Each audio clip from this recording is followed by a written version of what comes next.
Interested in making an easy vintage gelatin salad? I'm Marcy McDonald with Pacific Northwest Suburban Homesteading. This week I bring another fun recipe from my vintage cookbook, Sunshine Salad. It's a concoction of flavored gelatin, carrots, and crushed pineapple.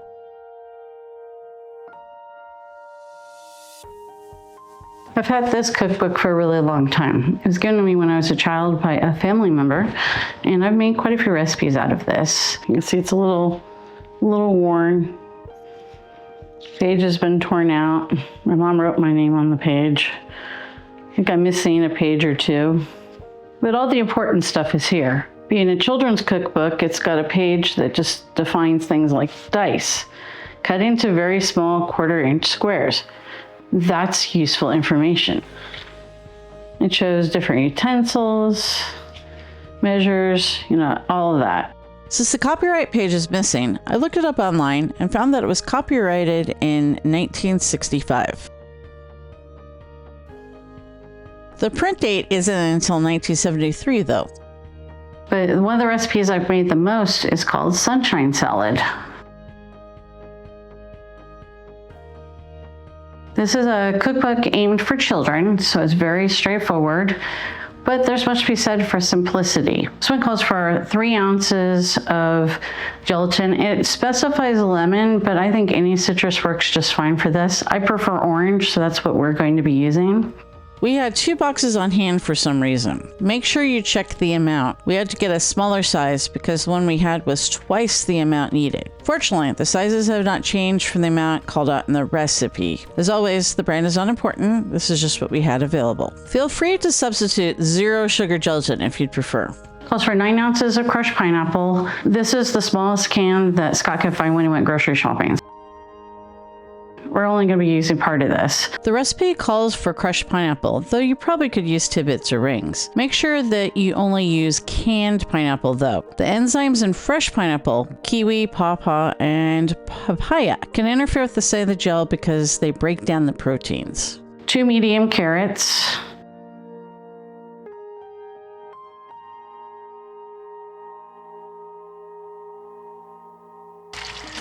First, I gave the carrots a good scrub.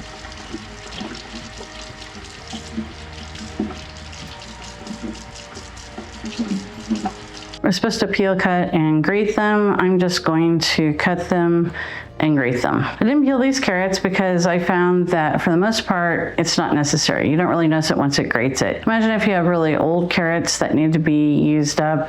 They might have thicker skins, but for the most part, I just leave them on.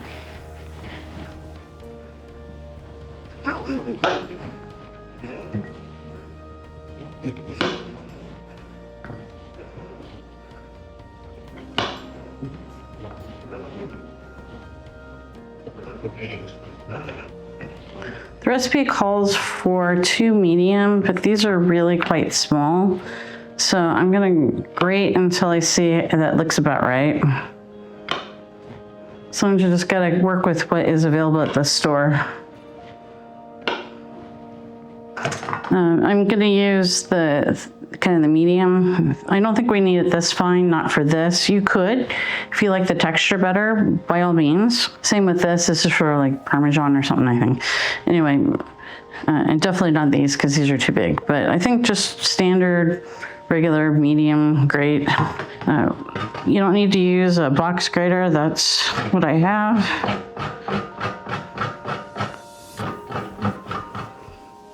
Making a mess. You can do this with a food processor. You can get fancy. I'm just using a box grater. It's a vintage recipe. Let's do old school.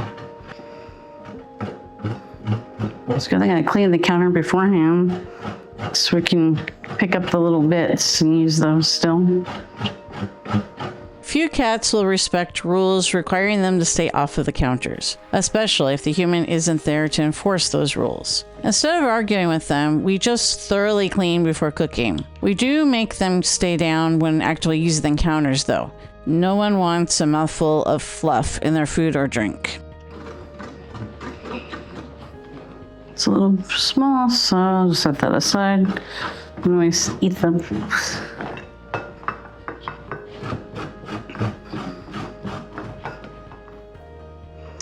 Try not to grate yourself while you're at it.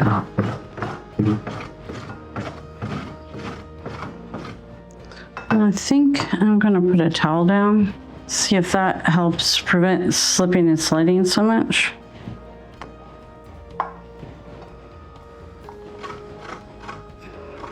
don't remember so much carrot shrapnel. I don't know why it's making such a mess. Just check the recipe. It doesn't actually say how much shredded carrot.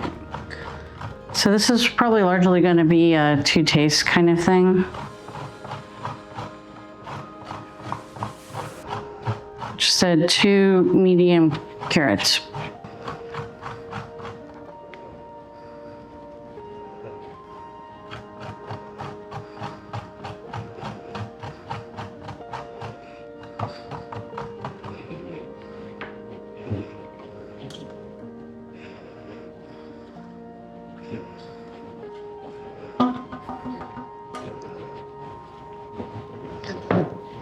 That looks like that's probably plenty, because there's going to be a crushed pineapple in there too. All right, let's clean this up and then we'll get to the next bit.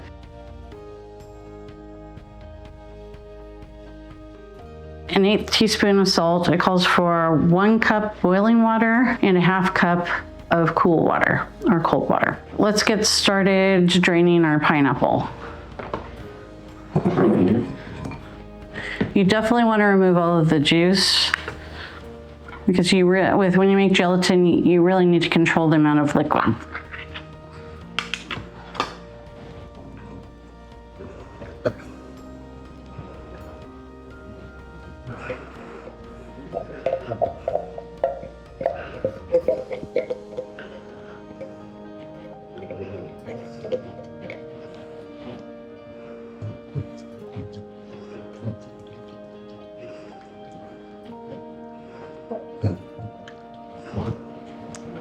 It'd help if I hang on to the handle.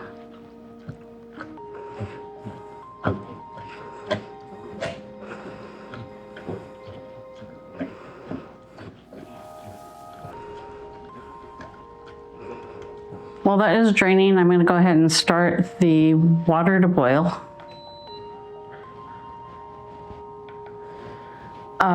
Saucepan on the cooktop works just great. I just happen to have my fancy electric kettle I use for tea, so I can just get that going. It won't take long. Now our water is boiling. Let's pour it into the measuring cup.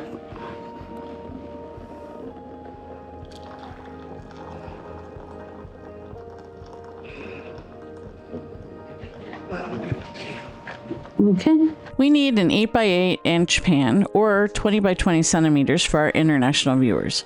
I like this one because it has a lid. It also has an insulated carry case for taking to potluck dinners. Of course, I could only find the cases for the other 2 pieces of the set, so imagine there's one the right size for an 8 by 8 pan. So the first step is to dissolve the gelatin in the boiling water.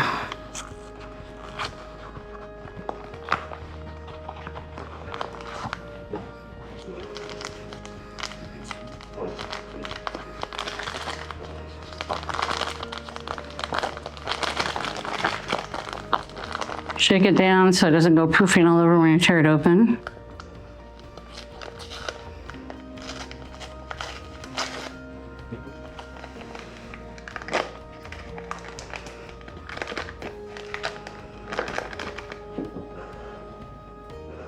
So pour the water into the gelatin.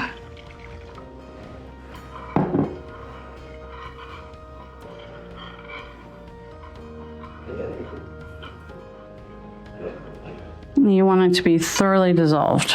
No little clumps or grainy bits.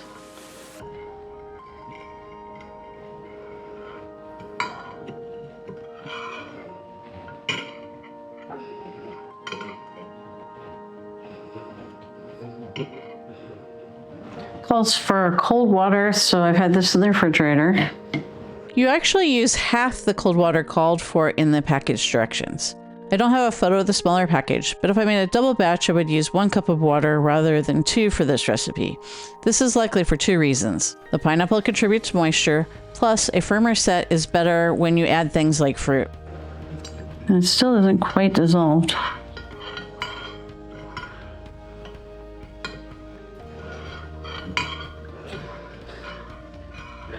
My mom used to add ice cubes instead of cold water, or a combination of both, and then she'd fish out the ice cubes that didn't melt. But I want to actually follow the recipe and have the right amount of water. Now that I look at the directions, I can see that she was actually using the speed set method from the package. You learn something new every day.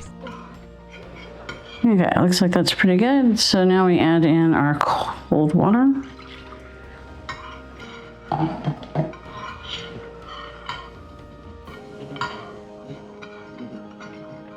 found a little spot I missed. Great, great, great. Okay, and then we don't need, fiddle. That didn't go according to plan. Anyway, we want to put about half of the pineapple. This is 9 ounces. We're just gonna kind of guess. It's not a precise thing. So we'll put about half. Because there's a lot of variation on Jell-O salad you can use fruit cocktail, mandarin oranges. I just like this one because I like pineapple. Now, let's see, and we also want to mix in the salt.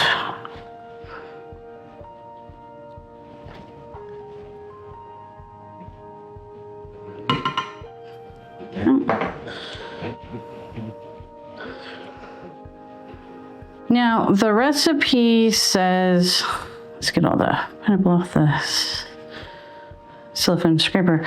The recipe says to let it gel until it sets up and then add the carrots. And the idea is that you have distinct layers that way or something. I don't know. I don't bother, but you know, you guess, or you do what you think is right about that.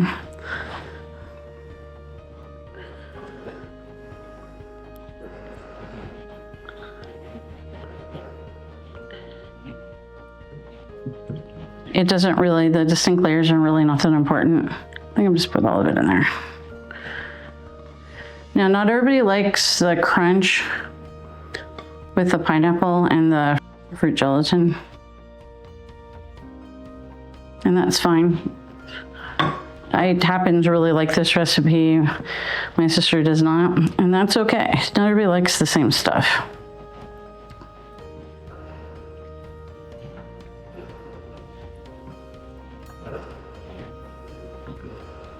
Okay, I think that's mixed pretty good. I haven't made this for a long time. It's no longer fashionable to make Jell-O molds and things for potlucks in our region.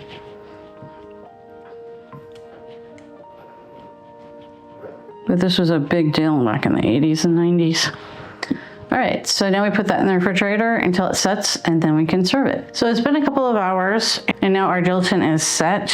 I can wiggle it around, and there's no jiggle. According to the recipe, you're supposed to cut it into squares, lift out carefully, and serve on crisp lettuce leaves and top with mayonnaise.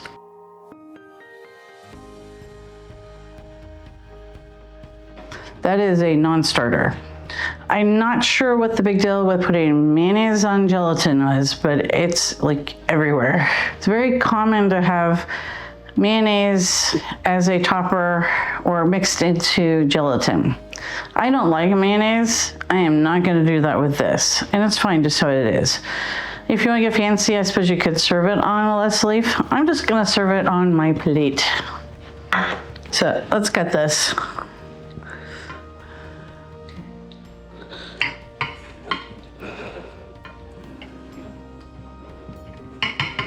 Now, it didn't jiggle, but it's still fairly soft. If you want it thicker, you can add extra gelatin. We used to call it finger Jell-O's growing up. Shauna, her family called it Knox blocks because Jell-O and Knox are brands of gelatin, but the brand doesn't really matter. All right, let's see if I can scoop this out. And it did not come out.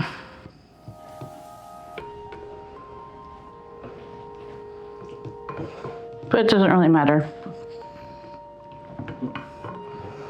So, not a photo worthy of a magazine, but it's a pretty tasty dessert.